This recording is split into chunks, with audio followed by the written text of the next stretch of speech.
बिस्मिल्लाहिर्रहमानिर्रहीम। कुरान पाक के इंतहाई मौसर पैगामात में से हमने पहले 20 आपको पहले वाली वीडियो में बताए थे, अगले 20 इस वीडियो में बता रहे हैं, जो कि हमारे माशरे की तश्कील के लिए अहम है। इंसाफ के लिए मजबूती से खड़े हो जाया करो। मरने वालों की दौलत ख़ानदान के तमाम अरकान में तकसीम किया करो। ख़वातीन भी विरासत में हिस्सेदार हैं। यतीमों की जायदाद पर कब्ज़ा ना किया करो। यतीमों की हिफाजत किया करो। ये हमें कुरान पाक सिखा रहा है। दूसरों का माल बिला ज़रूरत खर्च ना करो। लोगों के दरमियान सुलह करो और करवाओ। बदगुमानी से बचो। गीबत ना किया करो। जासूसी ना किया करो। खैरात किया करो। गुरबा को खाना खिलाया करो।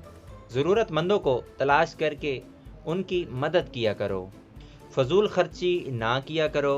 कंजूसी भी ना किया करो। खैरात करके जतलाया ना करो।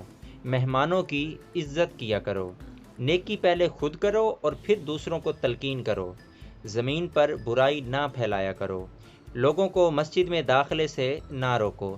सिर्फ उनके साथ लड़ो जो तुम्हारे साथ लड़ें। दोस्तों, ये थी आज की वीडियो। आज हम खुद अपने गिरबान में झांक कर देखें कि हम कितने कुरान पाक की बात मान रहे हैं। कुरान पाक का आखिरी लफ्ज़ मैंने बोला, सिर्फ उनके साथ लड़ो जो तुम्हारे साथ लड़ें। हत्ता कि हम छोटी सी दुश्मनी को पूरी बरादरी में फैला लेते हैं। यकीनन हम भलाई के रास्ते से हट चुके हैं हम सब। दोस्तों, वीडियो अगर पसंद आती है कुरान पाक की, ये आगे लाजमी शेयर किया करें। ये सदका जारिया होता है आपके लिए और मेरे लिए। अगर वीडियो अच्छी लगती है तो लाइक भी कर दिया करें और चैनल को सब्सक्राइब कर लें इस तरह की मज़ीद अच्छी वीडियोज़ देखने के लिए। शुक्रिया।